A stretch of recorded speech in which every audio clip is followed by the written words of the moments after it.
Pada suatu ketika Abu Nawas lagi-lagi bikin sensasi, tidak terkira sampai Baginda Raja pun syok mengetahuinya. Dimulai saat uang Abu Nawas kian menipis. Ia juga sudah lama tidak jumpa dengan Raja. Maka itu, Abu Nawas coba memancing agar diberi hadiah oleh sang Raja. Suatu hari Abu Nawas membuat ulah di tengah keramaian pasar di kota Baghdad, Irak. Dia kemudian berbicara seperti bukan orang beriman. Wahai umat manusia, ketahuilah, aku, Abu Nawas, adalah orang yang sangat membenci kepada yang hak kebenaran, dan suka kepada fitnah, dan aku adalah orang yang lebih kaya dibandingkan Allah, ujar Abu Nawas sambil berteriak. Semua orang terdiam dan terkejut. Padahal selama ini Abu Nawas dikenal sebagai seorang muslim yang taat kepada Allah, meskipun sering membuat lelucon, candaannya tidak pernah separah itu.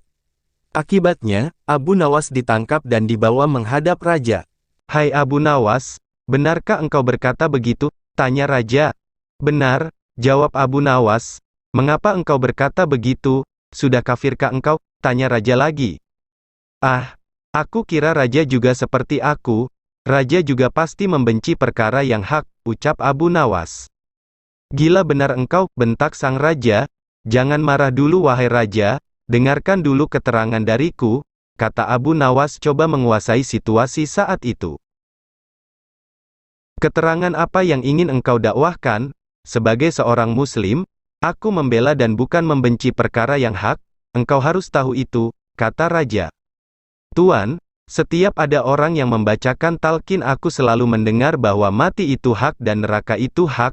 Nah, siapakah orangnya yang tak membenci mati dan neraka yang hak itu? Tidakkah Raja juga membencinya seperti aku? Jelas Abu Nawas. Kemudian Raja terdiam, sambil menyaring perlahan apa yang dikatakan oleh Abu Nawas. Ya, tentu saja, kematian dan neraka adalah yang hak. Tapi, bagaimana dengan pernyataanmu yang menyukai fitnah? Tanya sang Raja. Bukan hanya aku, Raja juga menyukai fitnah. Raja barangkali lupa bahwa di dalam Al-Quran disebutkan bahwa harta benda dan anak-anak kita adalah fitnah. Padahal, Raja juga menyenangi harta dan anak-anak seperti halnya saya. Benar begitu Raja? Tanya Abu Nawas. Sekali lagi Raja mengagung-angguk dan membenarkan pernyataan Abu Nawas. Ya, memang begitu, jawabnya. Lalu, mengapa kau mengatakan lebih kaya dibanding Allah yang Maha Kaya? Raja bertanya lagi. Anak adalah kekayaan, aku lebih kaya dari Allah, karena aku mempunyai anak, sedang Allah tidak beranak dan tidak diperanakkan, jawab Abu Nawas. Raja lagi-lagi terdiam. Semua benar, sehingga Raja hanya bisa mengangguk-angguk saja. Ya, kamu benar, tetapi apa maksudmu berkata begitu di tengah pasar sehingga membuat keonaran? Tanya sang Raja. Dengan cara begitu, saya akan ditangkap dan kemudian dihadapkan kepada Raja seperti sekarang ini, jawab Abu Nawas.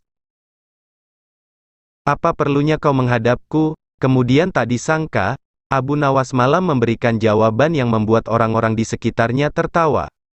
Agar bisa mendapat hadiah dari Raja, jawab Abu Nawas sambil tertawa kecil. Sidang yang mulanya tegang, mendadak jadi penuh gelak tawa. Akhirnya Raja pun menyerahkan hadiah kepada Abu Nawas dan misi sufi itu berhasil. Nah begitulah tingkah kocak Abu Nawas, selalu bisa membuat Raja tertawa dengan apa yang Abu Nawas lakukan, dia juga mampu menuntaskan masalah yang dihadapinya. Mungkin ini saja sejarah populer Abu Nawas, maka kawan semua jangan lupa subscribe channel ini dan tekan loncengnya, supaya mudah mendapatkan sejarah populer lainnya. Admin pamit dulu sampai jumpa kembali.